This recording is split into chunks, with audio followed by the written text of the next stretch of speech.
Oil was the first curse. Discovered under the British, its vast revenues could have made the proud new state the most powerful in Africa. Instead, the wealth fueled both corruption and violence. Soon the artificial state that colonialism had created from nearly 300 different peoples was on the verge of breakup. I think the frontiers were the big problem, because we put into Nigeria peoples of far greater diversity than we have in Europe. For more than 18 months, Nigeria and the breakaway region of Biafra have been at war. The first of many coups, just 6 years into independence, sparked civil war. An estimated 3 million people died, mainly of hunger and disease, as Biafra fought and lost its struggle for secession. The first humanitarian disaster in Africa that captured the pity of a global television audience. Nigeria stayed together, but as a military-run kleptocracy. About $400 billion was stolen from national coffers in its first 4 decades.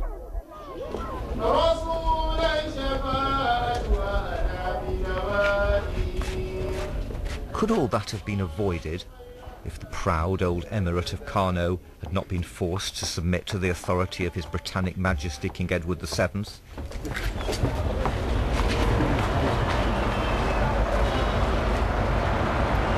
In the grand sweep of African history, European colonial rule was a mere blip. Here, it lasted less than a single lifetime. For better or for worse, the colonial powers defined Africa's internal borders. They set its official languages. But beyond that, it's hard to know whether they did too much or too little. How far are they really to blame for the chaos that engulfed Nigeria and other places within just a few years of their departure?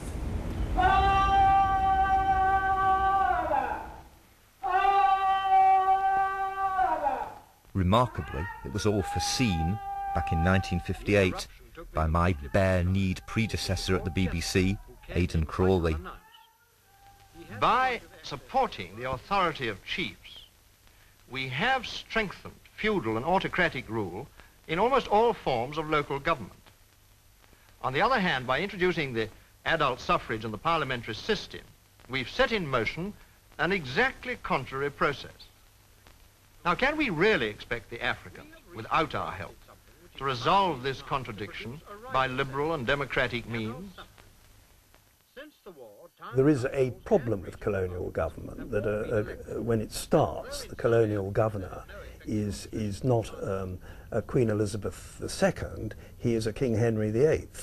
And you have to make that transit, which took Britain several centuries, in a matter of 60 years in Nigeria. And so obviously colonial government in a way is not a good preparation for democracy, and I think that may be one reason why military governments have played a role. Okay, good morning. He told you my name is Suleiman Baffa. I was here teaching for about 3 years, from 1959 to 61. Realising late in the day that it should help prepare for democracy, the empire in northern Nigeria tried to promote education. This is the school that Suleiman was running when John first met him. He came as a trainer of DOs.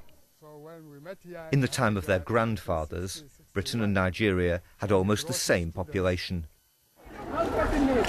Now Nigeria's is more than twice as big as Britain's. The head count here has gone from 100 day pupils to 3,000 boarders. This is the student hostel. By local standards, they're well looked after, and it's all free. We have a locage. Yeah. Yes, we can check the body, the nails. So how well is Nigeria doing today? Corruption has declined a bit, and the economy has improved since military rule ended in 1999. But in real terms, per capita national income is still lower than at independence in 1960. Nails. More than half of Nigeria's people live on less than $1 a day. and no one can rely on regular electricity or water supplies. There are those that has With breathtaking political incorrectness, Suleiman's successor as head wishes that the British had never left. You'd like the British to come back? Oh yes, if they can come back. In what role? In the role of the economic, political, etc. To rule the country again? Yes, rule the country again. Well, so that Nigeria wouldn't be independent anymore? No. But they can come back in terms of the legacy and the policies. And there was a tennis court somewhere here. I can't remember quite where. I think it may have been a bit farther along there. Yes, the tennis court has gone. Just beyond the school, you can see how Britain's legacy has crumbled. This was a government lodge where John once stayed. It's not quite as romantic as looking at a Roman ruin in Britain, I might say. But then we weren't here as long as the Romans were, and we weren't such good builders anyway. I think in the lifetime of a whole nation, 60 years is a very short period. It's a raindrop in a thunderstorm. It was a bit like going around the country with a feather duster. Though John changed Suleiman's life forever. I think if there's any word better than mentor. Mentor? Yes. What I mean by that is someone who I take as, who could have given me guidance, has taken me in very good confidence, and has believed in my ability to do things, and has really guided me to get it. They've met at intervals throughout their 50 years of friendship, but no longer young. They may now be parting for the last time. Before he leaves, John wants one last look at Kano, where he arrived in 1951, at the country he came to think of as his own. I suppose I would have, in a way, expected more. We were all superbly optimistic, perhaps, in 1960 as to what could be achieved. But then the country has got huge problems. It's got a massively growing population. More than half is below the age of 20 or so. Today's children are taught that colonialism was a crime.